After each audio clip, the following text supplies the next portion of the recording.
They gave up on you when they told you, be realistic, you can't turn your dreams into a reality. You need to get that 9 to 5 and stick with that 9 to 5 and work 30, 40 years. And pointed at you in the school hallway and laughed at you and told you you'll never be anything. They never believed in you.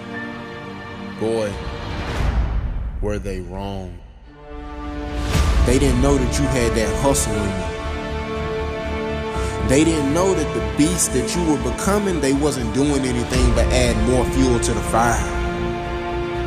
They didn't understand what it felt like to struggle. They didn't understand that the competition was you. All the haters that went against you, all the people that doubted you, they didn't know who you was becoming.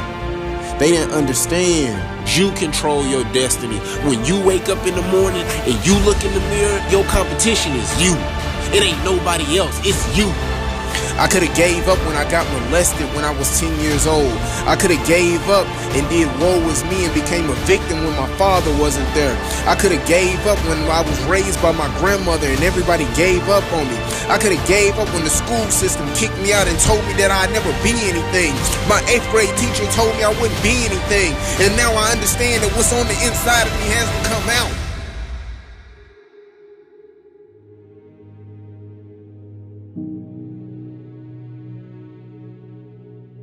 Turn your haters into your motivators.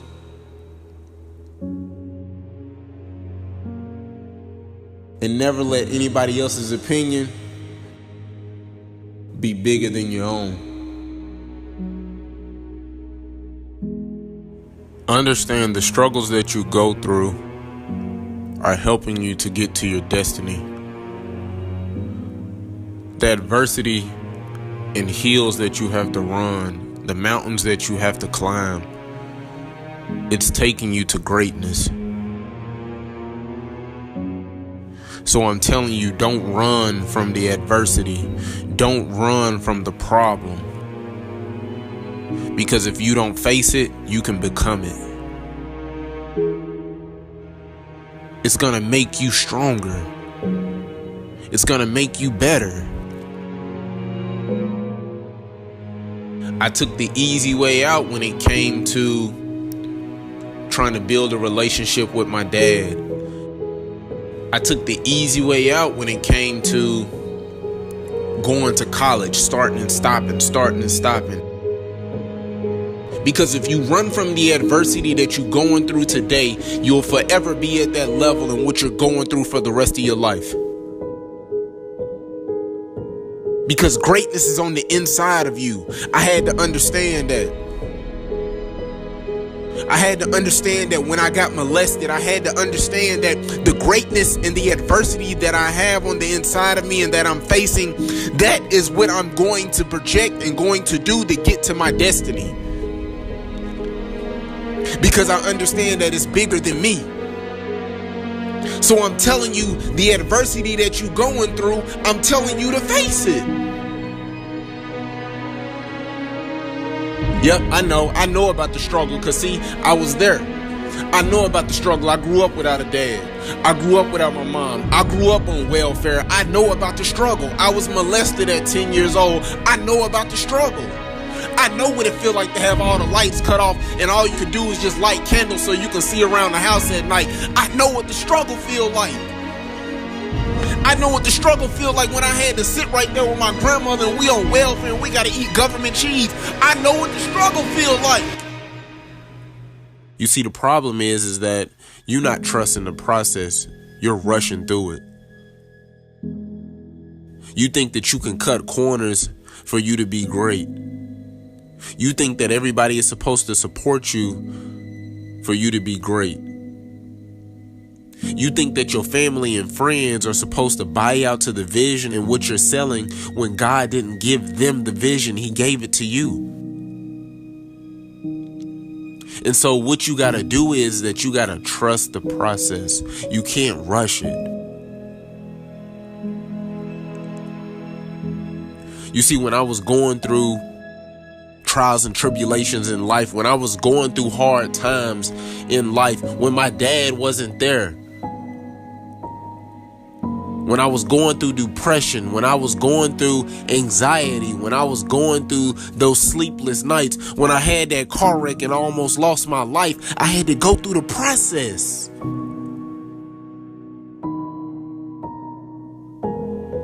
And the problem is that you're not going through the process. You think that you can cut corners. So what am I telling you? I'm telling you to trust the process even when you're going through a storm and it don't look like you gonna make it. And what you gotta understand is you gotta sacrifice in order to be phenomenal and amazing.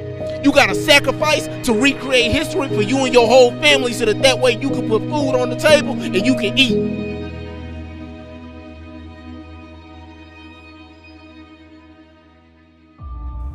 I'm telling you to trust the process when ain't nobody clapping for you and ain't nobody telling you that you gonna make it, and they telling you to go get a 9-to-5, or they telling you don't quit your day job, or they telling you that your dreams won't become a reality, or they tell you that you won't make it, or they tell you that because they didn't make it themselves. So I'm telling you to go after your dreams. Turn your dreams into a reality. Because if you trust the process, I promise you, on that other side of fear is greatness. You gotta get out of your comfort zone in order for you to be great. Nothing great comes from a comfort zone. Yep, it's a beautiful place, but nothing great comes from there. So there has to be something that is going to make you want to get to your destiny or the greatness that you have on the inside of you. So I'm challenging you right now. What are you going to face? What problems are you going to face? What adversity are you going to face? What mountain are you going to move? Face the problem and face the day. Because what you want, you can soon become. And if it was easy, everybody would do it. I'm saying to you, lay hold of the greatness that's on the inside of you. Lay hold of the things that you believe in and that you want to see succeed and that you want to be successful at. I'm telling you to lay hold of it, because greatness is on the inside of you. What are you willing to sacrifice? What are you willing to give up? What steps are you willing to take in order to be phenomenal and amazing? So I'm asking you, what are you willing to sacrifice? I told you I got 6 kids that depend on me. I wake up at 4:30, 7 days a week. I ain't playing with it. And I hit the ground running because I know that they depend on me, man. And see, what you got to understand and what you fail to realize is you think that it's supposed to come overnight. You think that because you give up a little bit, you think that, oh, you phenomenal and you amazing, and it don't work like that, man. There needs to be a demeanor when you walk in the gym with a branded basketball jersey on. There needs to be a demeanor when you walk in, they know that you're going to the state. They need to know that, you know what? They play like they going to the state. They practice like they going to the state. They walk in the gym like they own it because they know that they going to the state. So I'm telling you, lay hold of it, because there won't be many people that's going to support you. There won't be many people that's wanting to see you succeed. But one thing that I understand is that everybody's at the finish line, but nobody wants to run the race. So I'm telling you to lay hold of it. Why be normal when you can be extraordinary?